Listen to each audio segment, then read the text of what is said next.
한번 고백합시다. 대가지불. 우리는 대가지불이라는 말을 많이 듣죠. 대가지불. 또 다른 변으로는 고백합시다. 공짜는 없다. 대가지불 공짜는 없다. 자, 뭐 공짜는 없다는 말이 유명한 또 말이 있죠. 공짜 점심은 없다라는 말이 있죠. 우리나라의 법 중에서 김영란법이라는 게 있어요. 김영란법. 누구를 공직자가 누구를 접대하는데 공직자가 아니더라도 마찬가지죠. 얼마짜리 이상은 선물을 줘서도 안 되고 받아서도 안 되고 이런 법이 있어요. 옛날에 정감 넘치던 그런 분위기들이 싹 사라지고 여차하면 감시자가 되어서 네 잘했네 네 잘했네를 따지는 그런 사회가 되어버리고 말았습니다. 뿐만 아니라 하나님의 창조 질서가 파괴되는 그런 현실 속에서 우리가 지금 살아가고 있어요. 7살짜리가 엄마한테 와서 엄마 나 여자인 것 같아. 이게 그러면 엄마가 무슨 소리야? 너 남자잖아. 아니야 나 여자인 것 같아. 이걸 법적으로 따지고 들면 부모가 그 여자라고 주장하는 아들내미 남자의 성에 대해서 약물을 먹여가지고 여자로 만들어줘야 되는 것이 지금 차별금지법이 통과된 나라들의 현실입니다. 남자된 며느리 되어가지고 엄마 아빠 이게 내 섹시하라고 남자 데려오면 거절을 하지 말아야 되는 게 법으로 이렇게 되어져 있는 현실이죠. 이게 먼 나라만의 이야기가 아니라 우리나라에 그런 일이 지금 발생하려고 꼼지락꼼지락 그야말로 악한 사단의 수종 도는 자들이 예수를 믿든 안 믿든 참 속아 넘어가가지고 그런 일을 하고 있습니다. 평택시의회라는 게 있어요. 들어보셨죠? 시의원들 뽑습니다. 평택시의회 모 의원이 차별금지법과 비슷한 것을 조례로 만들었어요. 상위법이 입이 되지만 조례로 결정이 돼가지고 여차하면 따지고 들어오면 법이요 하면 이겨낼 수가 없습니다. 그러니까 이 평택시 조례로 일종의 차별금지법 같은 것이 생겨났어요. 이걸 무효화시키기 위해서 우리 막 기독교 연합회에서 많이 수고도 하고 그러는데 이게 잘 안 돼요. 근데 그 법을 시 조례를 발의한 사람이 평택의 모 교회 집사예요. 오늘날 시대가 그런 시대를 살고 있어요, 우리가. 여러분, 말씀에 대해서 제대로 알지 못하면 우리는 사단에게 속고요. 사단에게 쓰임받는 종이 됩니다. 우리는 하나님께 귀하게 쓰임받아야 되는데 마귀에게 쓰임받으면서도 내가 마귀에게 쓰임받고 있다는 사실을 모르는 경우가 참 많습니다. 평택역에 날마다 나가서 전도하는데 여러분 사단의 세력이 얼마나 그야말로 우리 교회 이름처럼 왕성한지 몰라요. 저 핫땡땡 배다리저수 옆에 있는 크게 건물 지어가지고 있는 예배도 아니죠. 집회처소 만들어 놓은 하나님의 교회. 지금은 제가 이렇게 말해도 상관이 없지만 차별금지법이 통과되는 순간 제가 이렇게 말하잖아요. 걸고 넘어지면 제가 감옥을 갑니다. 지금은 신천지 이단 사입에 대해서 제가 막 말하지만 차별금지법이 통과가 되면 저들이 나를 걸고 들어오면 제가 감옥을 가야 됩니다. 그럼 여러분들이 제가 감옥 가면 감옥에 빼내려고 헌금하겠죠? 근데 그것도 한두 번이지. 계속적으로 반복되면 어때요? 아예 그런 소리를 하지 말아야 됩니다. 이런 일들이 우리 목전에 와 있어요. 눈앞에 와 있어요. 저 진이면에는 이상한 이단 사이비가 있어요. 근데 이름은 사랑교회라고 그래요. 예수교 장로회라고 그래요. 보통 사람들 바라보면 아무도 몰라. 이단인지 몰라. 그 교회 신도들이 10대 명씩 나와서 평택역을 장악을 합니다. 다른 거 안 하죠. 주보도 안 하죠. 주보 보면 2단인지 3단인지 아무도 몰라요. 아주 복음적이에요. 성경 말씀이 복음적인 내용이에요. 그것만 봐서는 몰라요. 일단 그것은 미끼에 불과합니다. 그 교회 집단에 들어가면 그 교회는 두 증인이 있는데 계시록 7장입니까 11장입니까? 우리 원로 목사님이 저술한 요한계시록 책들 다들 받으셨잖아요.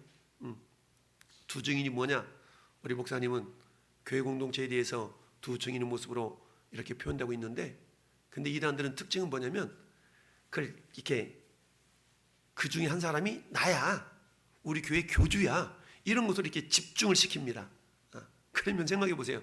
성경이 전 세계에 퍼져 있고 전 세계 성도들이 그 말씀을 받고 있는데, 유독 대한민국 저 구석탱이 있는 자그마한 나라에 어떤 한 사람이 그 증인 중에 한 사람을 성경에 그렇게 말하겠어요? 근데 그들 믿고 추종하는 세력들이 많아요. 그게 저 진이면에 있는 이단 사입이 사랑교회라는 교회. 근 나와서 떳떳하게 전도지 돌리면서 예수 믿으라 그래요. 제가 얘기합니다. 이단 사비와 정통 기독교의 차이가 뭐냐? 우리 정통 기독교도 예수 믿습니다. 할렐루야. 신천지 말해보세요. 예수 믿는다 그러지. 자기들도 예수를 믿는다 그래요. 저 진이면에 있는 사랑교회 예수님 믿는다 그래요. 근데 중요한 것은 우리 정통 기독교는 예수님만 믿지만 이단 사이버는 예수님만 믿는 것으로 부족해. 그래서 자기들이 교주의 가르침을 받아야 돼. 이게 이단 사이비예요. 앞에서 볼 때는 똑같잖아요. 이단이라는 뜻이 뭐예요? 다를리 끝단. 머리는 똑같아. 꼬리로 가면 갈수록 이상한 색깔을 들이미는 게 그거죠. 왜 하나님 아버지만 있어? 하나님 어머니도 있어야지. 그럴싸하잖아요. 이게 배달의 제수 옆에 있는 하나님의 교회에서 가르치는 거 아니겠어요? 그런데 그 하나님의 어머니가 누군지 알아? 우리 교주야. 우리는 예수님의 이름으로 기도하잖아요. 근데 하나님 교회라는 이단은 어떻게 기도해요? 안상홍님의 이름으로 기도해요. 우리 이상하죠? 아니 어떻게 저럴 수가 있어? 수십만 명이 그렇게 지금 기도하고 있어요. 여러분 2022년에 10만 명 수료했습니다. 2023년에 11만 명 수료했습니다라고 신천지 이단 사이비들이 전단지 만들어가지고 우리가 진짜이기 때문에 이렇게 우리 쫓는 사람이 많지 않냐? 너희들 몇 명이나 전도했고 몇 명이나 수료했어? 이러고 들이밀고 쫓아옵니다. 많은 사람들이 여러분 지록위마라는 고사성어가 있죠? 사슴을 가리켜서 말이라 그래요. 근데 여러분 사슴을 가리켜 말이라고 그러는데 보니까 사슴이거든? 근데 99명이 사슴이라고 그러지 않고 말이라고 그럽니다. 한 명은 분명히 사슴인 줄 아는데 사슴이라고 우겨도 99명이 말이라 그러니까 내가 잘못 봤나? 저게 말인가 봐. 이런 시대에 우리가 오늘날 살고 있습니다. 정치가가 그러잖아요. 정치라는 그러잖아요. 왜곡된 뉴스를 계속 우리에게 정보를 주입하잖아요. 그럼 우리가 그것이 사실인 줄 믿어요. 이게 언론의 폐해라고 할 수가 있는데 그런 시대를 우리가 살아가고 있어요. 오늘 대가지불이라는 제목으로 우리가 말씀을 듣는데요. 이 말씀은 항상 말씀이 중요하죠. 중요한 말씀 어디 있겠습니까? 오늘 본문을 통해서 대가지불이라는 주제로 우리가 말씀을 뵙는데요. 오늘 본문의 배경이 어디입니까? 사무엘라. 장소가 어디 장소예요? 장소가 아라우나 타작마당. 18절에 보니까 아라우나 타작마당이라 그러죠. 아라우나 타작마당. 도대체 아라우나 타작마당이 뭐길래 이렇게 성경에서 그 마당까지 어제 그 군문다리 밑에서 무슨 행사하더구만. 갈대 축제. 갈대 축제. 어제 저녁 때도 보니까 막 사람들이 미어져서 막 가는 것처럼 그렇게 보이던데 그런 마당, 어느 한 장소. 근데 성경에는 마당인데 우리 집 앞마당도 아니고 여러분 앞마당도 아니고 아라우나가 타작하는 타작마당에서 오늘 성경의 배경이 이루어지고 있어요. 근데 왜 이곳이 중요한가? 먼저 보면 첫 번째 이 아라우나 타작마당은요 이삭을 번제로 드렸던 장소예요. 여러분 아브라함이 그야말로 독자 이삭 하나밖에 없는 아들 이삭을 겨우 낳는데 어때요? 그 이삭을 하나님께서 번제로 드리라 그러잖아요. 번제로 드리래. 근데 아브라함이 그 번제로 드릴 이삭을 데리고 모리아산으로 가잖아요. 저게 모리아산이 모리아산. 그곳에서 어때요? 번제로 드리려고 칼을 내리치는 순간에 하나님께서 어때요? 아브라함아 네 손에 든 칼을 멈춰라 라고 말렸던 장소가 저 아라우나 타작 마당입니다. 여러분 아브라함은 자기 아들 이삭을 사랑하지 않아서 번제로 드리려고 그랬죠. 너는 죽어버려라. 이랬죠. 그게 아니에요. 그렇지 않았어. 얼마나 외아들 사랑했겠어요. 근데 그 사랑하는 아들을 드릴 수밖에 없는 하나님의 이끄심이 있었죠. 결국 이삭을 번제로 드린 그 사건은 예수 그리스도를 이 땅에 보내셔서 저와 여러분의 모든 죄를 다 담당하시고 십자가에서 죽이신 그 사건을 예표한 사건이거든요. 결국 이삭을 번제로 드렸다는 얘기는 아버지 하나님이 오늘 우리가 신앙 고백한 것처럼 아버지의 아들 독생자 예수 그리스도를 우리를 위하여서 이렇게 보내주신 사건. 할렐루야. 네. 그러니까 그것은 뭡니까? 사랑의 절정이라고 표현할 수가 있죠. 로마서 5장 8절에 우리가 아직 죄인 되었을 때에 그리스도께서 우리를 위하여 죽으심으로 하나님께서 우리에 대한 자기의 사랑을 확증하셨느니라. 즉 번제로 드린 저 사건은 아버지 하나님께서 아들 독생자 예수 그리스도를 이 땅에 보내시고 우리를 지극히 사랑하신 사랑의 절정을 보여준 그 현장이죠. 그 모습을 예표한 사건입니다. 여러분 요한일서 4장 10절은 그렇게 말씀합니다. 우리가 하나님을 사랑하는 것이 아니라 하나님 우리를 사랑하셔서 자기 독생자를 우리를 위하여 내어주셨노라고 성경은 말씀하고 있습니다. 아라우나 타작마당이 중요한 까닭은 이 아라우나 타작마당이 이삭을 번제로 드렸던 장소이기 때문에 중요하다. 두 번째, 이 아라우나 타작마당은 왜 중요한가? 결국 이곳에 솔로몬의 성전이 지어지게 됩니다. 여러분 역대하 이 3장을 한번 펴봅시다. 역대하 3장 여는 게 저 뒤에 역대하 3장 보세요. 역대하 3장 658페이지. 자 1절 2절 2절 같이 합독하십니다. 솔로몬이 예루살렘 모리아산 여호와의 전 건축하기를 시작하니 그곳은 전에 여호와께서 그의 아버지 다윗에게 나타나신 것이요 오르난의 타작마당에 다윗이 정한 것이라. 솔로몬이 왕이 오른 지 넷째 해 둘째 달에 건축을 시작하였더라. 아멘. 저곳에다가 아라우나 타작마당에다가 뭐 했다고요? 성전을 건축했다고요. 솔로몬의 성전이 아라우나 타작마당에 건축이 됐어요. 할렐루야. 저곳에 건축됐어요. 그러면 왜 하나님께서 이곳에서 하나님이 다윗을 명령하서 이곳에 번제를 드리고 이곳에서 왜 솔로몬은 저걸 성전을 건축하게 했을까? 그 배경이 오늘 본문에 나타나 있어요. 여러분 오늘 1절을 가면 다시 볼까요? 본문에 돌아와서 사무엘하 24장 1절 시작. 여호와께서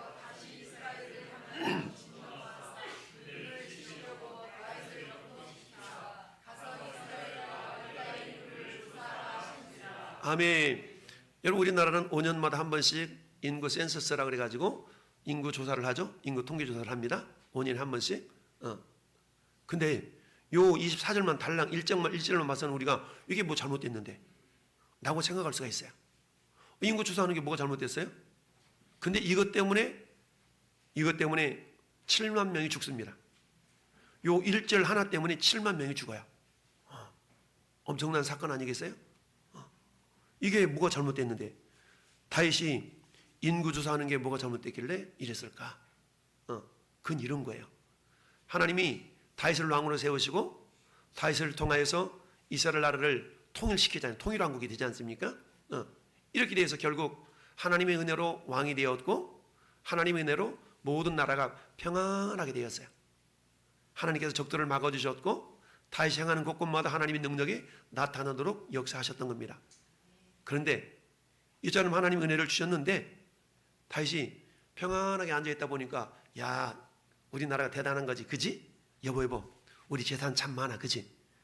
은행 통장 얼마 있어? 우리 땅 산 거 몇 평이지? 하나님의 은혜를 잊어버린 거예요.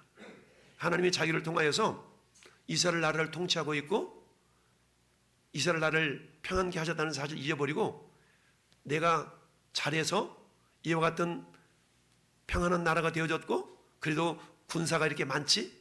우리 인구가 그래? 얼마나 좀 헤아려봐. 인구는 헤아리는 이유는 군대를 조성하기 위해서 우리가 싸울 만한 사람이 몇 명이지? 이걸 조사하기 위해서 일반적으로 이 당시에는 인구를 계수했어요. 그러면 돼요. 전쟁에 이기고 짐은 군대가 많고 적음에 달려있는 것이 아니라 철저한 하나님의 주권이거든요. 하나님의 속해 있는 겁니다. 그런데 다윗은 어때요? 먹고 살만하니까, 세상 말로 먹고 살만하니까 이제 뭐예요? 하나님의 은혜에 감사하는 것이 아니라 오히려 자기의 의의를 드러내기 위하여서 인구조사를 했던 거예요. 이 모습에 대해서 하나님은 굉장히 한마디로 말하면 기분이 나빴어. 기분이 나빠가지고 뭐라고 했어요? 이스라엘을 향하여 뭐 했어요? 진노하사. 그러니까 다윗을 향하여 진노했다는 이야기는, 이스라엘을 향해 진노했다는 얘기는 이스라엘 지도자였던 다윗을 향해 진노한 겁니다. 그래서 어때요? 이스라엘을 치려고 다윗을 격동해서 인구를 조사하겠다. 이거 보면 순서가 그잖아요. 인구 조사를 해야만이 진노하고 이게 징계해야 될 텐데, 여기 보면 순서가 하나님께 진노하고 나서 치려고 일부러 인구 조사를 하게끔 하는 그런 모양이잖아요.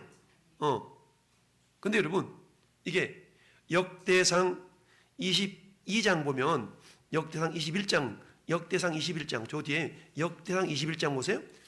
역대상 21장에 1절 보면, 역대상 21장 1절 보면 이렇게 성경 기록하고 있어요. 찾으신 분 같이 합독합시다. 시작. 사탄이 일어나 이스라엘을 대적하고 아멘. 누가 일어났어요? 사탄이 일어나서 이스라엘을 대적하고 다윗을 충동했어. 왜 사탄이 이스라엘을 대적했을까요? 그것은 하나님께 온전한 헌신과 충성이 없어요. 먹고 살만하니까 하나님 은혜를 잊어버렸어요. 그러니까 하나님 은혜를 잊어버리면 어떻게 돼요? 마귀가 들어오게 돼 있거든요. 근신하라 깨어라 너희 대적마귀가 우는 사자와 같이 두루다니며 삼킬 자를 찾나니. 우리가 말씀으로 은혜에 젖어 있지 않으면 마귀는요 금세 우리에게 틈을 타고 들어옵니다. 마찬가지로 사탄이 일어나 이스라엘 대적했어. 왜 그러냐? 하나님의 은혜를 잊어버리고 우상 숭배를 했던 이들의 모습들을 바라보면서 하나님은 이놈들 안 되겠네? 라고 이스라엘에 진노를 했어요. 근데 어때요? 그 진노함에 있어서 누가 쓰임받냐면 마귀가 쓰임을 받아요. 그 마귀가 어때요? 마귀가 쓰임받는다는 얘기는 마귀가 일어나서 이스라엘을 대적하고 다윗을 충동해서 이스라엘을 계수하게 아니라, 즉 이스라엘의 인구 조사를 하는 것은 하나님 뜻도 아니었고 결국 누구 때문에? 사단 때문에. 이거는요 에덴 동산에서 마치 아담과 하와를 유혹하는 마귀가 뱀으로 가장해서 하나님은 선악을 알게 한다는 열매를 먹으면 정말 죽는다? 라고 했을 때 사단이 뱀에게 나타나서 하와를 속이잖아요. 어떻게? 그거 먹으면 안 죽는다? 그걸 먹는 날에는 너희 눈이 밝아져 가지고 하나님과 같이 돼. 그 말을 듣고 보니까 먹음직하고 보암직하고 지혜롭게 할 만큼 탐스러웠다는 얘기죠. 사단의 말을 듣고 보니까 그럴싸해. 여러분, 지속적인 부정적인 정보가 계속 공급되면 사슴이 말이 돼요? 말인가 봐. 믿게 돼 있어요. 부정적인 정보를 계속 주입하면 그게 그런가 보다. 그게 사실인가 봐. 거짓이 사실로 둔갑되는 것이 이 정보의 오류죠. 근데 우리는 어때요? 그걸 속아 넘어가게 돼 있어요. 아까 말씀드렸던 이단 사이비들이 지속적인 잘못된 정보, 잘못된 지식을 계속 공급하면 우리만 아는 것 같아. 우리만 특별하게 선택된 것 같아. 이런 잘못된 우월의식이, 잘못된 우월의식이 이단 사이비들을 만든 거예요. 자기들만 깨닫는 것 같거든요. 우리 교주가 깨닫는 것이 특별한 것 같아. 너희들은 모르지? 그러니까 우리 집단이 두려야만이 구원이 있어. 근데 아직 꽉 찼어. 14만 4천 명이 거의 다 차가. 14만 4천 명이 늘어나니까, 넘쳐나니까 이제는 어떻게 얘기를 하느냐? 그 가운데 구별된 자가 또 있어. 이단의 교리는요 시시각각 입맛대로 바뀌게 돼 있어요. 진리는 바뀌지 않아야 되는데 그들의 교리는 시시각각 바뀐다는 얘기는 진리가 아니라는 얘기인데, 이처럼 사단에게 속으면 전혀 쳐다보지도 않았던 것들이 아름답게 보이고요, 먹음직스럽게 보이고요, 이렇게 된다는 얘기입니다. 이전까지는 하나님의 은혜로 이 나라가 이렇게 부국강병이 됐기 때문에 하나님 감사합니다. 하나님의 영광을 높여드리기만 했던 이 다윗이었는데 사단이 꼬임이 넘어가니까 우리나라 인구수 한번 헤아려볼까? 라는 우월한 의식이 생기게 됐다는 얘기죠. 이걸 다른 말로 말하면 두 글자로 뭐라 그런다고요? 교만. 교만. 교만은 멸망의 선봉이요. 교만하니까 하나님은 치기로 작정을 하신 것이죠. 그래서 어때요? 하나님께서 천사를 보냅니다. 야, 천사를 보내가지고 어떻게 되느냐? 10절 말씀에 다윗이 백성을 조사한 후에 그의 마음에 자책하고 아우 잘못했네? 해놓고 보니까 잘못한 거야. 여호와께 아뢰되 내가 이 일을 행함으로 큰 죄를 범하였나이다.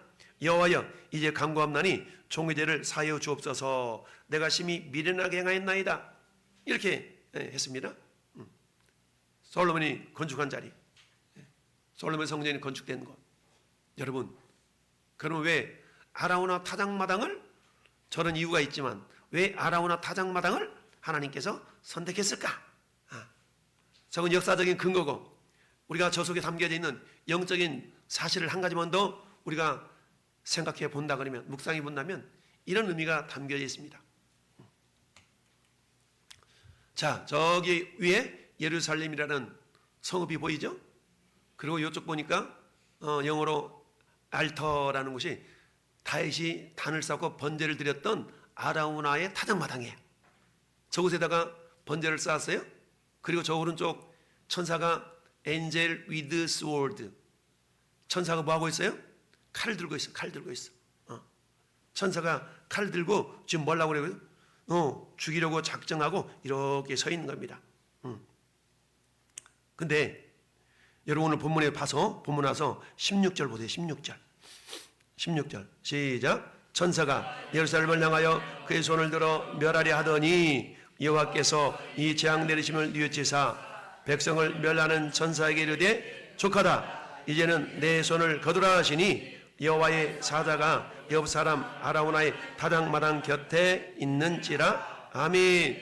여러분, 여기서 손을 거두라. 사무엘하 24장에 나타났지 않지만 여기가 병행구절인 역대상 21장에는 천사가 칼을 들고 서 있다고 그랬어. 칼을 들고 서 있었어요. 이 모습이 누구에게 보이냐? 아라우나와 그 4명의 아들한테 보였어요. 깜짝 놀라가지고 숨었어요. 숨고 가만히 있다 보니까 왕이 오시는 거예요. 왕이 오셔. 그래서 깜짝 놀라서 숨어 있다가 오늘 20절 아라우나가 바라보고 있다가 왕과 그의 부하들이 자기를 향하여 건너물 보고 나가서 왕 앞에 얼굴을 땅에 대고 절하면서 왕을 맞이하는 장면. 그게 저 아라우나 타작마당이 알터라고 되어 있는 저곳입니다. 자, 그러면 타작마당은 뭐 하는 거예요? 타작하는 거, 타작하는 거. 저 당시에 이스라엘의 주요 곡물은 밀 아니면 보리예요. 밀 아니면 보리. 여러분, 밀하고 보리는 수확하면 어떻게 해야 돼요? 가만히 내버려둬서 먹을 수 없죠. 이걸 껍질을 까야 되잖아요. 껍질을 까야 돼. 그럼 저 소가 돌아다니면서 밀, 보리 갖다 베어놓으면 다 이렇게 문질러 가지고 껍질을 까내는 겁니다. 껍질을 까내. 껍질을 까면 뭐가 나와요? 알곡이 나와요. 알곡. 껍질을 까면 알곡이 나와요. 껍질을 까면 알곡이 나온 그 장소에 성전이 지어지더라. 저건 뭐 하는 거예요 지금? 저거 혹시 보셨나요? 어릴 적 도리깨질이라 도리깨질. 요즘도 시골에 가면 저 도리깨질 하는 데가 있어요. 도리깨질. 저 균형을 잘 맞춰야 돼. 잘못하면 자기 얼굴 때려 펴. 도리깨질 잘못하면 자기 얼굴 팹니다. 저 밑에 있는 보리, 밀 놓고 도리깨질에서 껍질을 다 벗기는 겁니다. 왜 아라우나 타작마당이 선택되었나? 영적으로 보면 그러는 거예요. 하나님께서 우리 인간들의 껍데기, 가죽 이런 것들이 벗겨져서 알곡이 되어져만이 알곡 신자라야 하나님 앞에 온전히 예배할 수가 있기 때문에 성전이라는 것은 우리가 뭐예요? 그 당시 구약의 성전은 하나님을 예배하는 초소잖아요. 근데 예배하는 초소가 오늘날에는 뭡니까? 예배 초소가 오늘날에는 성전이 저와 여러분들이 성전이 되었잖아요. 고린도전서 3장 6장 19절 보니까 너희는 너희가 하나님의 성전인 것과 하나님의 성령이 너희 안에 거하시는 걸 알지 못하느냐. 너희 몸이 값으로 산 것이 되었으니 너희 몸으로 하나님께 영광을 돌리라 라고 말씀하고 있죠. 오늘날에 우리 몸이 하나님의 성전입니다. 할렐루야. 우리 몸이 하나님의 성전이요. 그 성전이 온전하게 세워지기 위해서는 온전히 세워지기 위해서는, 지어져 가기 위해서는 어때요? 우리에게 있는 껍질, 교만의 껍질, 이기적인 껍질, 내 생각의 껍질, 내 승질머리 있잖아요. 승질머리 있잖아요. 이 승질머리 껍질, 이런 것들이 다 벗겨져야만이 성경은 에베소서 2장 20절 말씀처럼 함께 성전이 따르잖아요. 지어져 가느니라. 지어져 가는 겁니다. 그래서 저 자리는 어떤 자리였어요? 은혜의 자리가 된 줄로 믿습니다. 그래서 아라우나 타작마당에 타작을 통해서 껍질이 벗겨지고 알곡이 있는 거예요. 우리 주님은 저 모습을 보시면서 이곳이 너희 껍질이 벗겨질 곳이야 라고 다윗에게 이곳에 제단을 쌓아라라고 했어요. 하나님의 심판은 어떻게 하나님께 징계하기를 원하셨냐? 이렇게 하나님께서 갓 선자를 보내서 이렇게 말씀하십니다. 우리 본문 12절을 같이 읽어볼까요? 12절 시작. 가서 다윗에게 말하기를 여호와께서 이와 같이 말씀하시기를 내가 네게 세 가지를 보이노니 너를 위하여 너는 그 중에 하나를 택하라. 내가 그것을 네게 행하리라 하셨다 하시니 13절 가시 다윗에게 이르되 왕이 땅에 7년 기근이 있을 것입니까? 혹은 왕이 왕의 선수에게 쫓겨 석 달 동안 그들 앞에서 도망하실 것입니까? 혹은 왕의 땅에 사흘 동안 전염병이 있을 것입니까? 왕은 생각하여 보고 나를 보내신 이에게 무엇을 대답하게 하소서 하는지라. 이 세 가지도 다 우리 하나님의 심판이기 때문에 다 힘들고 어려운 것이에요. 다윗이 고민에 빠졌어. 고민에 빠지면서 이렇게 얘기합니다. 다윗이 가되게 이르되 내가 고통 중에 있도다. 청하건대 여호와께서는 긍휼이 크시니 우리가 여호와의 손에 빠지고 내가 사람의 손에 빠지지 아니하기를 원하노라. 내가 사람의 손에 빠지고 하나님의 손에 빠지고 사람의 손에 빠지지 않기를 원한다 라고 했습니다. 그러면서 어때요? 다윗이 선택한 게 뭘 선택했어요? 사흘 동안 전염병이 이스라엘에게 내리는 그 심판을 선택을 했어요. 그러면 다 보세요. 7년 동안 기근은 왜 일어나요? 하늘에서 비가 안 내리면 기근이 있겠죠? 그러면 어때요? 이것도 하나님의 손길에 의해 나타나는 역사로 볼 수 있고요. 석 달 동안 왕 앞에 쫓겨나, 다른 적들은 쫓겨나, 이것도 하나님 돕지 않으면 다 쫓겨나는 거죠. 전염병도 하나님 손길이요. 세 가지가 다 하나님의 역사예요. 그럼에도 불구하고 굳이 다윗이 이게 하나님의 손길입니다 라고 세 번째를 선택한 까닭은, 여러분 7년 기근이 있으면 저 요셉 시대에 가나안 땅에 기근이 있으니까 양식 사러 가 안 가? 사서 먹을 수 있어. 7년 기근이 있어도 가나안 땅으로 가. 가나안 땅에서 저 애굽으로 가가지고 사다가 먹더란 얘기죠. 두 번째, 석 달 동안 적들 앞에 도망가. 그러면 용병을 사가지고 대신 이길 수 있어. 굳이 하나님의 손길이 아니더라도 인간의 수를 쓸 수 있다는 거예요. 인간의 수를 쓸 수 있어. 근데 전염병은 인간의 수를 쓸 수가 없어. 그냥 그대로 맞이할 수밖에 없는 겁니다. 다윗은 이걸 알았기 때문에 세 번째를 선택했던 거예요. 근데 그 결과는 굉장히 심각하잖아요. 15절 말씀 보니까 여호와께서 그 아침부터 정하신 때까지 전염병을 이스라엘에게 내리시니 단에서부터 브엘세바까지 백성이 죽은 자가 몇 명? 7만 명이 죽었어요. 7만 명. 다윗 왕의 교만함 때문에 7만 명의 백성이 죽었더라. 근데 다윗 왕의 교만뿐만 아니라 이미 백성들이 하나님의 은혜를 저버리고 우상 숭배에 빠져 있었고 이것을 제대로 다스리지 못했던 다윗 왕에게 책임을 하나님께 묻는 겁니다. 그렇다면 이처럼 7만 명이 죽어나는 그 상황 가운데서 16절은 보고 그렇게 말씀합니다. 천사가 예루살렘을 향하여 그 손을 들어 멸을 하더니 여호와께서 재앙 내리심을 뭐했다? 뉘우치사. 백성을 멸한 천사에게 이르되 족하다. 됐다 이 말이에요. 됐다. 칼을 멈춰라. 마치 뭡니까? 이삭을 바치려고 칼을 내어 잡으려는 순간에 아브라함아 하나님이 아브라함의 손길을 멈추게 하셨던 것처럼 천사의 손을 멈추게 하셔서 됐다라고 하신 겁니다. 이 모습을 통해 우리가 알아볼 수 있는 게 뭐냐? 하나님은 따릅시다. 사랑의 하나님, 공의의 하나님. 그렇습니다. 하나님은 사랑의 하나님이신과 동시에 공의의 하나님이시라는 사실입니다. 여러분, 다윗이라는 사람의 이름의 뜻은 사랑받는 자거든요. 하나님께서 사랑받는 자라는 이름의 뜻을 가진 자가 다윗이에요. 하나님께서는 다윗을 너무너무 기뻐하셨어. 너무너무 기뻐하셔서. 그래가지고 어때요? 너무너무 기뻐하셔가지고 다윗, 이스라엘의 대표적인 지도자로 하면 다윗을 꼽을 정도까지 하나님은 다들 기뻐하셨지만 사랑받는 자였지만 그러나 그 사랑받는 자라 할지라도 하나님을 떠나서 자기 마음대로 생각하고 행동했을 때는 뭐가 주어졌어요? 징계가 주어질 수 있다는 사실이에요. 이게 왜 그래요? 하나님의 공의로움 때문에 그렇습니다. 여러분, 하나님의 공의로움이라는 것은 따라합시다. 생명 주실 자에게 생명 주시고 사명 주실 자에게 사망을 주신다. 그러니까 생명과, 이건 한마디로 말하면 죄의 삭은 사망이니, 로마서 6장 23절 죄의 삭은 사망이라고 써요. 그러니까 죄의 삭은 반드시 사망이에요. 그러면 이스라엘 백성과 더불어 이 다윗이 저질렀던 이 죄에 대한 대가가 반드시 있어야 돼요. 그 죄의 대가를 묻지 아니하시고 다 용서하실 수 있는 그런 하나님이 아니라 죄의 대가를 반드시 물으셔야만 되는 것이 하나님의 공의로움이라는 얘기입니다. 할렐루야. 그래서 어때요? 그 대가를 묻는 것이 세 가지 중에 하나를 선택해라라고 했어요. 그럴 때요, 천사의 손에 의해서 7만 명이 죽어나는 상황을 보시고 하나님께서는 어때요? 더 죽이실 수도 있었지만 스탑라고 멈추게 하신 것은 뭐예요? 사랑의 하나님이라는 얘기죠. 할렐루야. 사랑의 하나님이라는 얘기죠. 여러분, 우리 인류는 죄 때문에, 우리의 죄 때문에 우리가 다 죽어야 돼. 멸망받고 지옥 갈 인생들이야. 이게 하나님의 공이야. 근데 하나님의 사랑하심은 어때요? 그런 우리를 지옥으로 보내지 아니하시고 구원하시기로 작정하셨어. 그럼 우리가 죄의 대가를 지불해야 돼. 지불할 게 있어야 돼. 대가를 지불해야 돼. 근데 여러분이 가지고 있는 재물로도, 여러분이 가지고 있는 능력으로도 그 죄의 대가를 지불할 수가 없는 겁니다. 근데 분명하게 그 죄의 대가는 지불해야만 돼. 그래서 하나님은 어떤 방법을 동원하셨어요? 당신의 독생자 예수 그리스도의 목숨을 대가로 지불하는 방법을 사용하신 거예요. 그게 하나님의 사랑이십니다. 할렐루야. 그게 하나님의 사랑이에요. 하나님 이스라엘 백성들을 선택하신 까닭을 너희가 잘났기 때문도 아니야.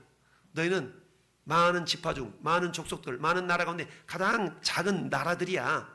근데 내가 너희를 따릅시다. 사랑하심을 인하여. 우리 하나님께서 이스라엘을 사랑하기 때문에 이스라엘을 선택했다라고 말씀합니다. 할렐루야. 그 하나님의 사랑. 그러나 그 하나님은 사랑만 있는 것이 아니라 공의로움도 있다는 사실. 할렐루야.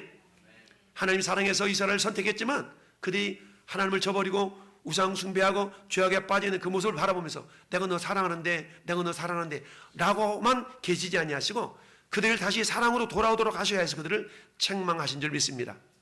따라서 하나님의 책망은 곧 사랑의 회초리다 라는 걸 우리가 알 수가 있습니다. 결국 다윗은 어때요? 하늘 앞에 이런 심각한 책망을 받은 이후에 어때요? 아라우나 타작마당에서 하나님께서 제사를 드리라, 번제를 드리라고 그랬어. 근데 그때 아라우나가 뭐라고 그래요? 다 드릴게요. 이게 얘기예요. 다 드릴게요. 근데 뭐라고 표현합니까? 24절에 시작.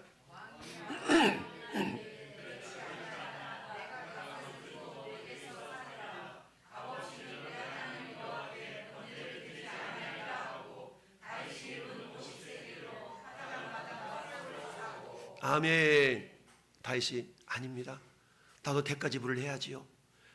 이 많은 백성들이 죽어나갔는데 내가 하나님 앞에 예배하는데 내가 그저 당신 준 거 가지고 받아서 하다니요. 아닙니다. 나도 대가 지불을 하겠습니다 라고 하면서 은 50세겔. 여러분 역대상에 가보면 21장에는 금 600세겔이라고 그랬어요. 관점이 좀 다르게 표현되어 있기 때문에 그렇게 되어 있는데 어찌하든 자기의 대가를 지불해서 타작마당을 사서 그곳에서 하나님 앞에 번제를 드렸다라는 사실입니다. 할렐루야.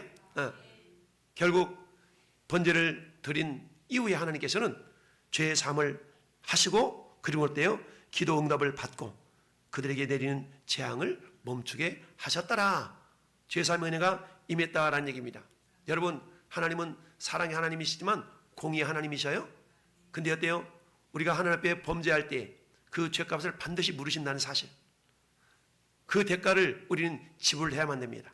그 하나님 예수님이 그 우리 모든 죄짐을 다 담당하셨어요. 우리 모든 죄를 다 대가를 지불해 주셨어요. 할렐루야.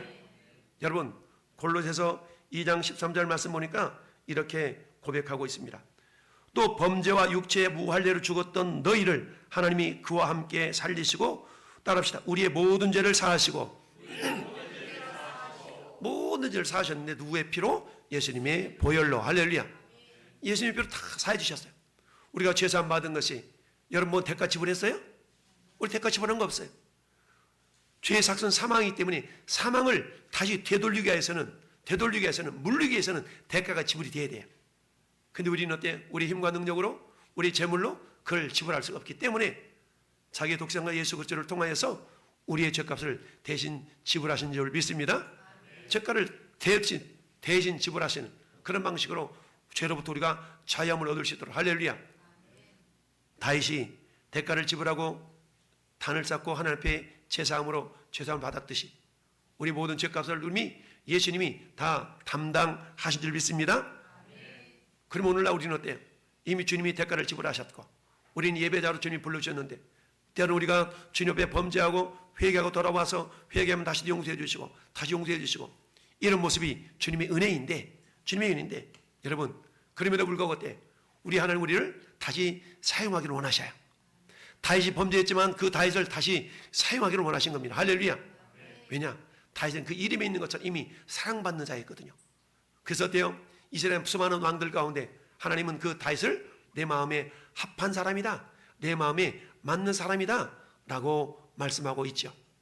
여러분 쓰임받는 기쁨이 아라운에게는 있었던 거예요. 야, 내가 왕을 위하여서 이 자리를 내가 드릴 수 있다니, 이런 기쁨이 있었던 겁니다. 아라우나가 왕 앞에 자기 자리를 드린다는 것은, 자기 토지를 드릴 수 있다는 것인데요, 수많은 자기 민족들의 죽음을 대속할 수 있는 그 자리를 내가 드릴 수 있다는 것은 얼마나 기쁨이 영광이겠어요. 이걸 순순히 내어 드릴 수 있는 그런 마음, 그 믿음이 아라우나를 통해서 오고 오는 세대 가운데 이자가 이렇게 쓰임받았다라고 성경에 기록된 줄 믿습니다. 여러분 아리마대 요셉은 어때요? 부자였어요.